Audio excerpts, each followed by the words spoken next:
ആരുടെയൊക്കെ പേരുകളാണോ നീക്കം ചെയ്യേണ്ടത് അവരുടെയൊക്കെ തിരഞ്ഞെടുപ്പ് തിരിച്ചറിയൽ കാർഡിന്റെ നമ്പർ എൻ്റർ ചെയ്യുക. 5 കാരണങ്ങളാണ് ഈ പേര് നീക്കം ചെയ്യാൻ അനുവദിക്കുന്നത്. അതിൽ ഒന്നാമത്തേത് മരണമാണ്. വോട്ടർ മരിച്ചുപോയി എന്ന് അറിയിച്ചാൽ മാത്രം മതി. ഇതിനിപ്പോൾ പ്രത്യേകിച്ച് തെളിവുകളൊന്നും ഹാജരാക്കേണ്ട ആവശ്യമില്ല. രണ്ടാമത്തേത് പ്രായപൂർത്തിയായില്ല എന്നൊരു കാരണമാണ്.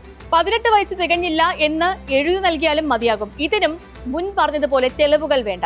മൂന്നാമത്തേത് സ്ഥലം മാറിപ്പോയി എന്ന കാരണമാണ്. ഇതാണ് ഏറ്റവും കൂടുതൽ ഉപയോഗിക്കുന്നത്. നാലാമത്തെ കാരണം ഇന്ത്യൻ പൗരനല്ല എന്നുള്ളത്. അഞ്ചാമത്തേത് വോട്ടിരട്ടിപ്പാണ്. അപ്പോ വോട്ടർ പട്ടികയിൽ 2 പേരുണ്ടെന്ന് ചൂണ്ടിക്കാണിച്ചും ഡിലീറ്റ് ചെയ്യാനുള്ള അപേക്ഷ നൽകാം. അപേക്ഷ നൽകുന്ന പ്രോസസ് ഇത്ര ലളിതവുമാണ്. ഇത് കഴിഞ്ഞാലുള്ളത് സങ്കല്പത്തിൽ സംഭവിക്കുന്ന കാര്യങ്ങളുമാണ്. അപേക്ഷ ലഭിച്ച EROമാർ വോട്ടർക്ക് നോട്ടീസ് അയക്കണം. 7 ദിവസത്തിനുള്ളിൽ വോട്ടർ മറുപടി നൽകണം. മറുപടി നൽകിയില്ലെങ്കിൽ BLOമാർ പ്രാദേശികമായി അന്വേഷിക്കണം. അപേക്ഷയിൽ പറഞ്ഞ കാര്യം ശരിയാണെന്ന് BLOമാർ അറിയിച്ചാൽ പിന്നെ താമസവും ഉണ്ടാകില്ല. ആ പേര് അപ്പോൾ തന്നെ പട്ടികയിൽ നിന്നും നീക്കം ചെയ്യും.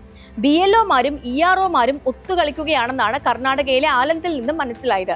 അങ്ങനെ ഒത്തുകളിച്ചത് കൊണ്ട് മാത്രമാണ് ജീവിച്ചിരുന്ന 6018 പേരുടെ വോട്ടുകൾ ഡിലീറ്റ് ചെയ്തതും. അപ്പോൾ അത്തരം ഒരു കാര്യം സ്വാഭാവികമായും സംഭവിക്കാം.